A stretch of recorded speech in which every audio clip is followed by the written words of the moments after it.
Leaves from a Russian Diary. Pitirim Sorokin. Part 1. 1917. Chapter 6. The Explosion. July-September, 1917. July 3rd to 5th. The emption has come. In the afternoon of the 3rd, when the Peasants' Soviet was in the midst of an afternoon session, we were summoned by telephone to the Tavrichesky Palace for a joint session with the Workmen's Soviet. Come as soon as possible, we were urged, a new Bolshevist riot has broken out. Without any delay we started. On Sergievskaya Street all was serene, but as soon as we turned into the Lytiny we saw a number of heavy motor trucks, full of armed soldiers and sailors and fitted with machine guns, being driven furiously in the direction of the Tavrichesky Palace. Private automobiles were being stopped and seized by the rioters. We saw a mutinous regiment crossing the Lytiny Bridge, and near at hand we heard the crack of rifles. Revolution was hungry again and was calling for human sacrifice. Near the gates of their houses groups of terrified citizens stood talking in frightened whispers. Streets surrounding the palace and its large courtyard were full of soldiers and sailors, and standing up in an automobile was Trotsky, haranguing the men from Kronstadt. You, comrade sailors, are the pride and glory of the Russian Revolution. You are its best promoters and defenders. By your deeds, by your devotion to communism, by your ruthless hatred and massacres of all exploiters and enemies of the proletariat, you have written deathless pages in the history of the revolution. Now there is before you a new task, to sweep the revolution free from all its enemies, to overthrow the capitalistic government, to push revolution to its ultimate limits, to create the kingdom of communism, the dictatorship of the proletariat, and to start a world revolution. The great drama has begun. Victory and everlasting glory call us. Let our enemies tremble. No pity, no mercy for them, summon all your hatred. Destroy them once and forever. A wild animal roar was the answer to this speech. With extreme difficulty we forced our way into the palace, and in the hall of the Duma found many representatives of the Workmen's Soviet and of the Social Democratic Party. The atmosphere was tense with excitement. This is terrible. This is a crime against the revolution, cried these leaders of the left. Ah, imbeciles! Shouted Kernov to Kamkovkats and Schreider, leaders of the left wing of the Social Revolutionary Party, his own pupils. What have you done? Do you realize that all the blood that is now being spilled is on your hands? The pupils smiled ironically. What we have done, they retorted, is exactly what you taught us to do and what you are too cowardly to do yourself. And they were right. The Kernov pupils are simply consistent in carrying out his theories. While Kernov, Chkids, Dan, Tsaritali, and Gotz stood pale and terror-stricken, the uproar outside rose higher and more mad, and in the midst of it Trotsky, Lunacharsky, Zinoviev, and other Bolsheviki burst into the hall with victorious smiles on their lips. Who has won this time? Their exultant expressions seemed to demand. Thus, to the explosion of gunfire and demoniac shrieks from without, the joint meeting of the Soviets, the soldiers and workmen's and the peasants, was called to order by Chkids. In the name of the Board of the Soviets, said Dan, I offer the following motion, that at this meeting only those members be seated who will swear to submit themselves to the decisions of the Soviet, who recognize that its authority is supreme and will not attempt to repudiate, try to overthrow, or even to attack this highest organ of the Russian revolutionary democracy. Secondly, all members of the Soviet here present must swear to do everything, even to die, if necessary, in order to suppress this criminal revolt against the Soviet and the revolution. Those who are unwilling to take this oath shall immediately withdraw. Deep silence for a moment, and then deafening applause. Around me I saw the pale faces of the deputies. I heard fervent murmurs. Yes, we are ready to die. Something tragical and heroic took possession of us all. Surrounded by the unbridled mob, amid roars of cannon and rattle of machine guns, defended only by 2 soldiers guarding the door of the hall, the members of the Soviet for the first time rose to a height of grandeur and nobility when man is indeed ready to vanquish or die. The next moment groups of Bolsheviki, internationalists, and left social revolutionaries, led by Trotsky, Lunacharsky, Jimmer, and Kamkov, pressed forward. We protest this motion. They shouted in unison. Behold the sea of workers and soldiers surrounding this building. In their name we demand that the Soviet declare the provisional government dismissed. We demand that all power be taken over by the Soviets.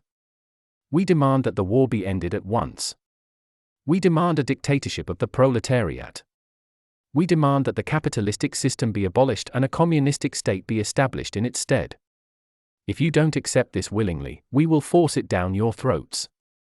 The time of hesitation is past. What the revolutionary proletariat commands you must obey. Such was the essence of their speeches. The Bolsheviki, feeling themselves victorious, no longer appealed to the Soviet, they issued orders. Trying to control their indignation and anger, the Soviet attended calmly. What is it that you demand? Asked the chairman. The dictatorship of the Soviet or your own dictatorship of the Soviet? If the former, then stop threatening, sit down, wait for the decision of the Soviet, and obey it. If, on the contrary, you are seeking to dictate to the Soviet, why are you here? Do you think us so cowardly as to be terrorized by your threats, or so lacking in principle as to surrender the sovereignty of the Soviet to you? Nobody in this hall has any doubts as to what you mean. Not all power to the Soviets, but all power to yourselves is your object. For this you have inflamed the ignorant and misguided masses. For this you have incited civil war. Very well, we accept your challenge. With scorn we refuse your demands. Go out and do your worst. Such was our reply to the Bolsheviki. After a few minutes of hesitation they blustered out, and the resolution of Dan was unanimously adopted. One fiery speech succeeded another. From time to time these were interrupted from outside with wild news, rumors which the board of the Soviet tried to verify by messages dispatched to regiments in Petrograd and at the front. In Petrograd this was difficult enough, and to get in touch with the army at the front seemed for the time utterly impossible. Meanwhile the crowd outside grew into a dense throng. Bolshevist speakers urged the throng to break down the doors of the palace and to disperse the Soviet. My head bursting with excitement and the close atmosphere of the room, I went out into the yard of the Duma. In the grey twilight of the July night I saw a perfect sea of soldiers, workmen, sailors, here and there cannon and machine guns pointing at the palace, and everywhere red banners floating and incessant firing. It was like a madhouse. Here was the mob demanding all the power to the Soviets and at the same time training cannon on the Soviets, threatening it with death and extinction. As soon as I was recognized a crowd surrounded me, hot questions, fierce threats being hurled at my head. I tried to tell that crowd that the Soviets could not wield all power because the Bolshevist demands were impossible. I tried to tell them what calamities might result from their excesses. But I spoke not to a crowd but to a monster. Deaf to all reason, crazed with hate and insensate fury, the monster simply howled aloud the idiotic slogans of the Bolsheviki. Never shall I forget the faces of this maddened crowd. The faces had lost all human traits and had become purely bestial. The crowd yelled and shrieked and shook their fists furiously. The Soviet members have sold out to the capitalists. Traitor, Judas. Enemy of the people. Death to him. I shouted over this din of voices, will my death bring you land or fill your empty stomachs? Strangely enough this caused a number of the animals to burst into roars of laughter. So easily is the mob swayed one way or another. Now I am going back and see what the Soviets are doing, I shouted. Go back. They yelled. And tell them that we will not leave until the Soviet has all power. In the hall of the Duma speeches were still going on. By the time daylight dawned some of the members lay sleeping the sleep of exhaustion. Others staggered up and down, still talking. Outside remained the mob, reinforced now by several more regiments. One strategic position after another was occupied by mutinous soldiers. Only a few regiments of Cossacks and 2 or 3 line regiments remained loyal to the government, and even among them were many who showed themselves weak and wavering. The last hope of the Soviets and the government was a message received from the front, which said, "Forces will be sent you." Incited by Zinoviev and other Bolsheviki, the crowd now began to call for Kernov and Tsereteli.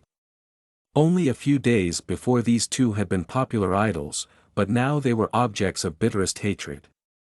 Pale but courageous Kernov went out and made an effort to address the crowd. But wild hands tore at him, and but for the intervention of Trotsky himself, the man would have been rent limb from limb. The situation grew hourly more desperate. About noon a crowd of about 200 men broke into the hall shouting that they were representatives of the workers and had come to the Soviet as plenipotentiary members. The Soviet refused to recognize them, and as a result a chorus of curses, cries, and roars filled the place. Members of the Soviet trying to restore order, a crowd of sailors who had invaded the galleries jeered and howled and actually raised their rifles. A single shot was fired, and at the sound absolute bedlam broke loose. At the top of his vigorous lungs Chkidze roared out, "Members of the Soviet, sit down and be silent. I also will keep my seat and will not leave it. Let these ruffians bawl until they get tired. Let us see which of us can outstay the others."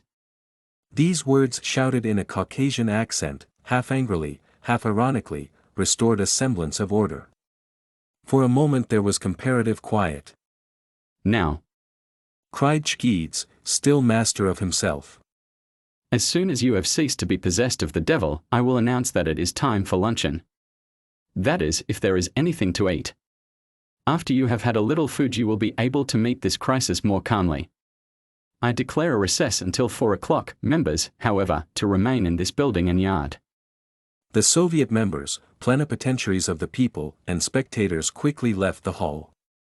Meanwhile in the boardroom new information had been received. Between the Cossacks and the rioters a fight had taken place in the Lytiny, with casualties on both sides. Bolshevist troops with dawning apprehensions of activities from loyal soldiers at the front had begun to entrench themselves in upper stories of buildings. The fact was that a military detachment from the front had started for Petrograd on bicycles to suppress the riot. Moreover, 2 Cossack regiments and what armored automobiles remained in Petrograd were mobilizing to protect the Soviet. Within the hall of the Duma, however, the situation was still very serious. The firing sounded more heavily than during the night, and very frequently bullets struck the walls of the building. Exhausted after a sleepless night, I went out again into the garden of the Duma. Here I saw 3 armored automobiles. For us or against? Against, of course. Crowding the garden were soldiers and sailors with rifles. Suddenly there came a loud explosion, and all these valiant warriors threw themselves in panic to the ground. Tat, tat, tat-a-tat, tat, tat, tat, the machine guns began to chatter and spit. But in a moment they stopped as suddenly as they had begun, and the frightened soldiers and sailors picked themselves up somewhat sheepishly. The panic had been caused by the Bolsheviki themselves. One of their soldiers had dropped a hand grenade, killing several. Thinking their forces attacked by the government, the Bolshevik machine gunners opened fire, killing more people. After this a part of the rioters decided to go home. At 5 o'clock the Soviet reconvened, the Bolshevist deputies and their following being present. They knew that the moment had arrived when they must either conquer or be conquered, and in order to conquer they were resolved to apply force to the utmost. But just as one of them was roaring out a speech full of bloodiest threats, the door was flung open and 3 officers, their uniforms white with dust and caked with mud, marched into the hall and advanced with rapid steps to Chkidze's seat on the rostrum. Saluting him formally they turned and the ranking officer addressed the Bolshevik groups with these words.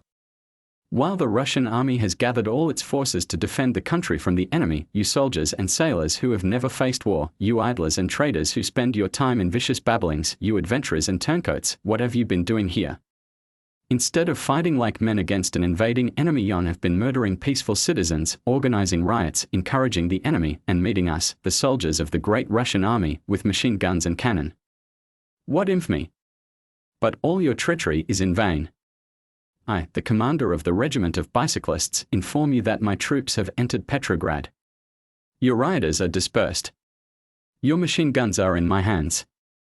Your fighters, so brave in the faces of unarmed citizens, confronted with real soldiers, have fled like the cowards they are.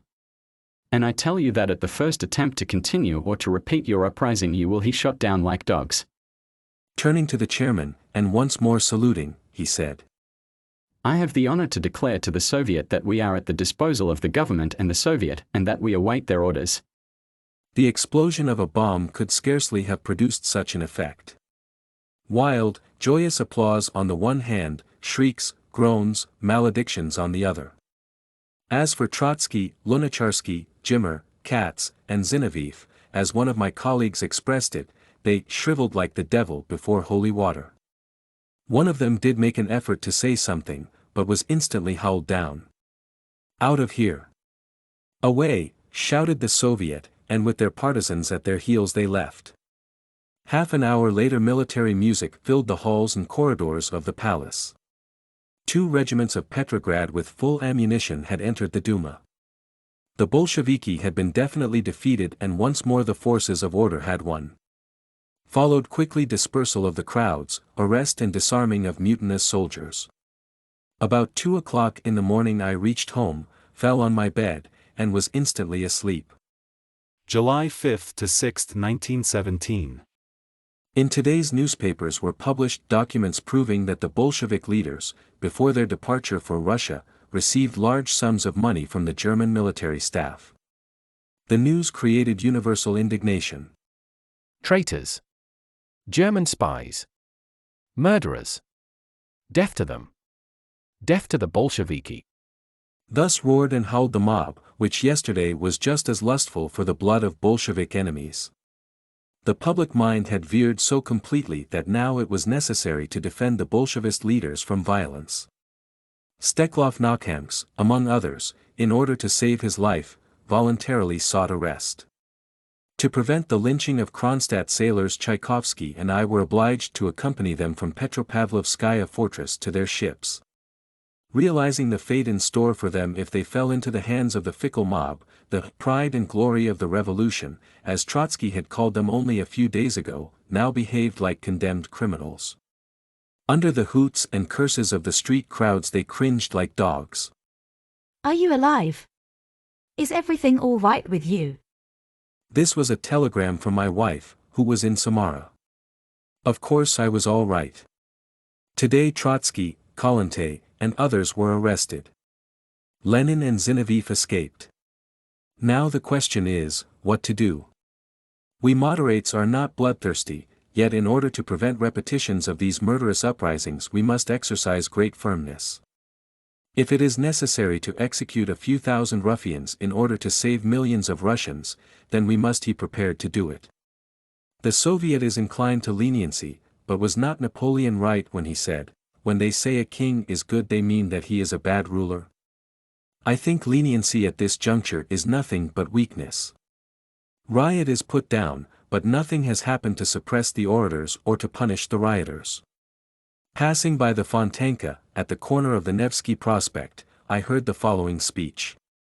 Comrades, I have traveled all over the world and have seen all countries, and I tell you that if you divide all land equally every man will then have not less than 500 acres. Shall we not then divide the land? Yes, yes. Divide the land. Cried the crowd.